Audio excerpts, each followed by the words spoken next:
So we all know Dragapult is the big, bad, nasty poster boy of the set.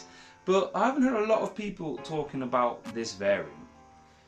Right, welcome guys to the Slowpoke World, where today I've got the Dragapult VMAX variant. I think not many people are talking about, but I think it's actually low-key one of the best, if not the best variant. Let's get into it. So, starting off the list with 3 of our VMAX. A 4-3 line. Worth noting that the V in this is actually kind of usable. So the basic Dragapult V, 210 HP basic, 2 attacks, 1 psychic is bite for 30, and then 2 for assault jet, 60 plus 80 if this Pokemon became active this turn. So that's kind of great, decent to be fair. Obviously Dragapult VMAX is the big boy though, 320 HP stage 1 with Shred for 1. Energy does 60 damage, isn't affected by any effects on your opponent's active.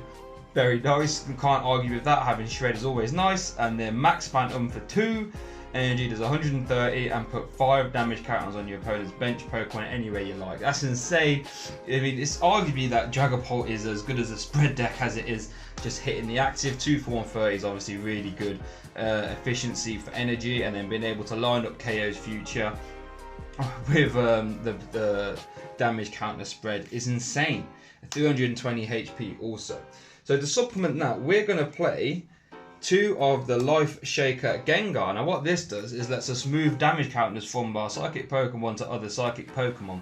So the idea is, because Dragapult's got 320 HP, nothing's going to one-shot it. We just move the damage off the Dragapult and just keep attacking that way.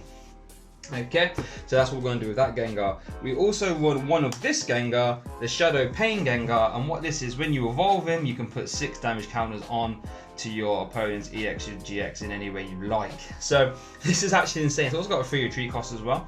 But what this is going to let us do is really good math with Dedenne. So we can evolve up, do 6 damage counters on Dedenne, and then Great Catch or Boss's Orders up Dedenne and kill it with Max Phantom from the Dragapult VMAX. Okay, it also just lets us spread damage out nicely and start taking multiple KOs in one of the best of 3s we've played against with this. We actually got a 6 prize turn, and with that the Gengar played a really the Gengar was needed for that. So this Gengar is really nice as well. We then play 3 Ghastlies so we can evolve them up as quick as we can. So, we then play 2 wobbufett, and this is what we're going to move our damage onto, okay? The reason why we use wobbufett is because it's a basic with 220 HP. It's a little bit more than the Dragapult V, so we can just put our damage on there. But it's also got the attack for 2 energy, Gritty Combat, which swaps damage counters on this Pokemon with your opponent's active. So if you've got your active wobbufett V with 200 damage on, and your opponent has an active Dedenne with nothing on, you do Gritty Combat, you just swap the damage around, so they've got 200, you've got nothing, and it's a KO. So it lets you actually use the damage that they use against you, it lets you use it back to them. So you just move your Life Shaker onto Wobbufett and then put it off that way. So that's really nice. We then play 4 greens. Now we play green just so we can really get our Gengar out super fast. So obviously once Gengar comes out, the greens are turned off, then we can't use them. But it just lets us grab Candy and Mysterious Treasure so we can get our Gengar out as soon as we can to really start moving that energies off nice, move the damage off nice and fast. We then play 4 Professor's Research just because discard and draw 7 is obviously really good. Best supporter in the game. 2 Marnie for a little bit of disruption, because once we get our loop set up, if we can start limiting their hand size as well, just to really take out any outs they might have. And then 2 Boss's Orders, just because it's the, you know, having Gust is insane, being able to just Gust up into a Pokemon they have no damage on and Gritty come back into, so we heal all the damage as well, is really insane. So obviously the dream scenario is that we have 200 damage on our Wobbufett V, we Boss's Orders into it, then heal ourselves and KO there. And that's the, if we can just move the damage off into a clean target, that's obviously advantageous. We want that to happen as soon as we can. I wouldn't mind 3rd Boss's Orders in all fairness. 4 Mysterious Treasure because it searches out our entire deck, so if we could run 5 of them we could, we would. We play 4 Pokegear just so we can get to our greens and research as quick as we can if needed, so we can, you know, hit our Candy Gengar pieces and hit our energies and stuff like that as well. 4 Rare Candies because we're a stage 2 deck. We want to be able to evolve our stuff up as soon as we can so we can have maximum use of our Gengar, but both Gengars really. 3 Pokemon Communication.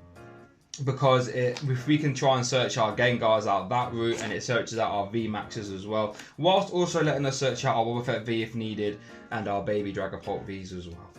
Okay, we then play 3 Super Scoop Ups. So what we can do then, if we're not going to always be able to line up the gritty combat play, because we don't play any energy acceleration, it can be hard for us to always manually attach every turn and threaten gritty combat. What Scoop Up lets us do, instead of using the damage against them, we can just erase it from the board. So they hit us for 200, we move the damage off on top of Wobbufett V, use Super Scoop Up, pick it back up, put it straight back down again. So we can just erase damage. That's also another thing you can do with their damage, okay? This being up 4 is not a bad shout either.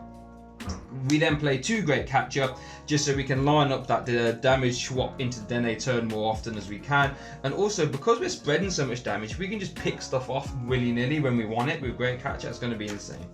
We then play 1 switch as well, just because Wobbufett does have a 3 retreat cost and Gengar has a 2. This could also become an air balloon if you like.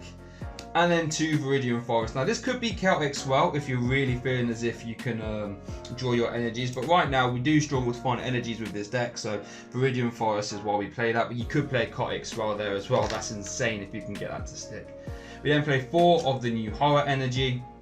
Horror Energy is when the psychic Pokemon this card is attached to takes damage, you put 2 damage counters back on them. So not only are we doing 130 with our Dragapult, we're also doing 20 back, so it's an effective 150 almost. Insane, absolutely insane. And when every card in your deck is psychic, I see no reason not to play it. And then 1, 2, 3, 4, 5, 6 basic Psychic Energy. Other options, now you can lean more into the Super Scoop Up route if you like. That's one thing that we can change if you like. You can play energy switches as well, so you can threaten the gritty combat more often. You can play balloons, you can play a few more switches. You could also run like a 2-2 or a 1-1 Malamar line. That will also make your gritty combat a lot more live. We're not doing that in a minute. I also want to concentrate on getting the Gengar and the VMAX out as quick as we can. But yeah, here's the starting point list, guys. It's really strong. We've played quite a few games with this, and I've struggled to beat it. Like, let me tell you, like, Dragapult VMAX is a big problem, and if we can just make it survive, you know, forever, indefinitely, with Gengar, Wobbufett, and Super Scoop Ups and Gritty Combat, like, this is a problem. If you get the Gengar out nice and early, decks struggle big time, and if they're trying to bust us all to kill the Gengar, they're not dealing with the Dragapult. And once Dragapult sort of attacks 3 times, there's just damage counters everywhere, and like, you know, you could even start playing stuff like Esper in here if you really wanted as well. But yeah, that's the starting point, guys. I hope you like the list. We've got gameplay of it coming up soon, so thank you guys for watching, and I'll see you all next time. Hey guys, thanks for watching that video, much appreciated. I really hope you enjoyed it. If you did, please don't hesitate to subscribe. I try and put out as much stuff here as I can. Full deck profiles plus games, topic conversational pieces regarding anything in the TCG. Check out my Twitter, check out my Facebook. That's where you get most of the updates, sort of see what's going on behind the scenes, all that good stuff. Also check out the SoundCloud for the full bi-weekly podcast. If you're interested, if you like the conversational pieces, go check that out. But yeah, thank you so much for watching, and I hope you have a good day.